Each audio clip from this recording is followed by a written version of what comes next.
There is a specific unsettling sensation that many people start to notice in their 50s. It isn't just that you are waking up. It is the feeling that you never quite went under. You might spend 7 or 8 hours in bed. To an outside observer, it looks like you are sleeping, but subjectively, you feel as though you are merely skimming the surface of consciousness. You are aware of the pillow under your head, the hum of the refrigerator downstairs, or the shifting of your own legs. When the morning comes, you don't feel restored. You feel fragile. It's as if you spent the night holding your breath, waiting for a deep dive that never happened. This experience, often described as shallow sleep, is incredibly common, yet it is rarely explained correctly. When we bring this up to doctors or friends, we are often told it is just part of getting older. We are told that older adults simply need less sleep, but that is a misconception.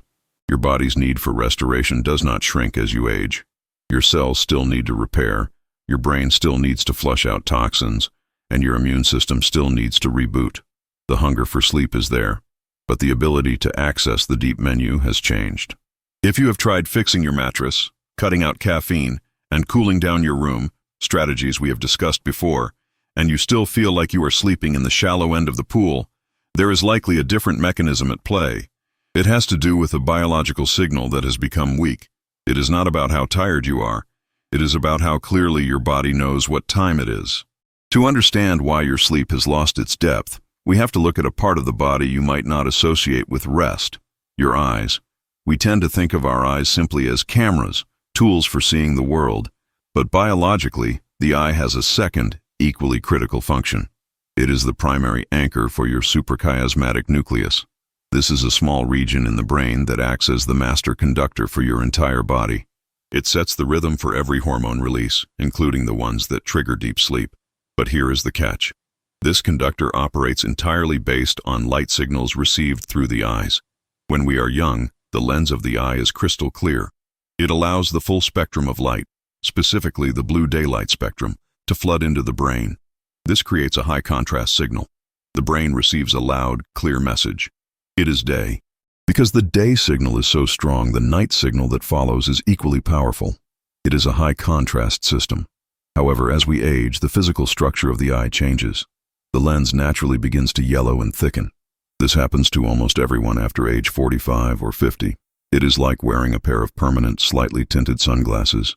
This yellowing filters out a significant amount of the blue light spectrum before it can hit the back of the retina. Research suggests that a 60-year-old eye receives only about 1/3 of the light transmission that a 20-year-old eye does. This creates a problem of contrast sensitivity. Because your eyes are filtering the light, your brain never gets a screamingly loud signal that it is daytime. The message it receives is muffled. It thinks the day is merely dim, and because the brain didn't get a strong day signal, it fails to produce a strong night signal. The production of melatonin, the hormone that ushers you into deep sleep, is directly tied to how much contrast your brain perceived earlier in the day. If your day felt biologically gray to your brain, your night will feel biologically gray as well. This is why your sleep feels shallow.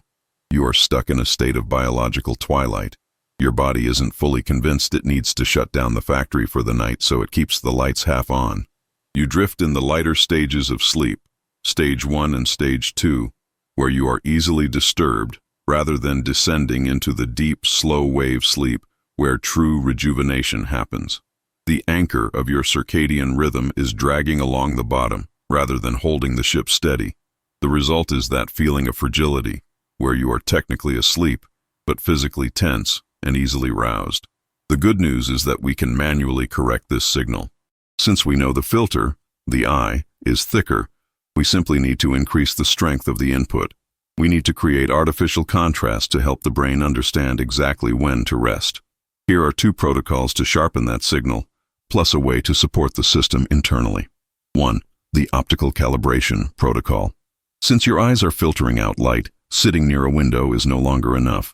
The glass of the window filters light, and your aging lens filters it further. The signal is too weak. To anchor deep sleep, you need to load your eyes with photons early in the day. This means getting physically outside within an hour of waking up for at least 10 to 15 minutes. Crucially, if it is safe to do so, you should do this without sunglasses. You want that raw, natural light to hit the retina to punch through the yellowing lens. Even on a cloudy day, the light intensity outside is 50 to 100 times brighter than your indoor lighting. This high-intensity dose tells the master clock, the day has started. This starts a timer. Roughly 12 to 14 hours after this light exposure, your brain will be primed to release melatonin. By exaggerating the morning light, you are essentially turning up the volume on the day signal, which forces a louder night signal later on. 2. The horizon rule. Lighting angle. In the evening, we need to solve the other half of the contrast equation. We need to make the night feel truly dark to the brain. Most of us know to avoid screens, but we often ignore the angle of the light. Our eyes have evolved to interpret light coming from above, like the sun, as a signal to be alert. Light coming from overhead fixtures, pot lights, chandeliers, ceiling fans, stimulates the ganglion cells in the lower part of the retina, which are highly sensitive to wakefulness cues. When you sit in your living room at 8 p.m. with overhead lights on, you are simulating the sun at high noon. Your brain is confused. It cancels the deep sleep preparations. Adopt the horizon rule. After sunset, turn off all overhead lighting.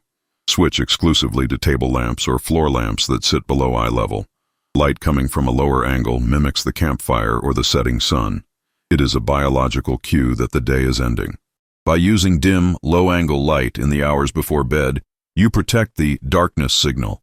This helps the brain transition specifically into deep sleep, rather than hovering in that shallow, alert stage. Natural support for circadian alignment. Sometimes, even with great lighting habits, the internal clock is stubborn.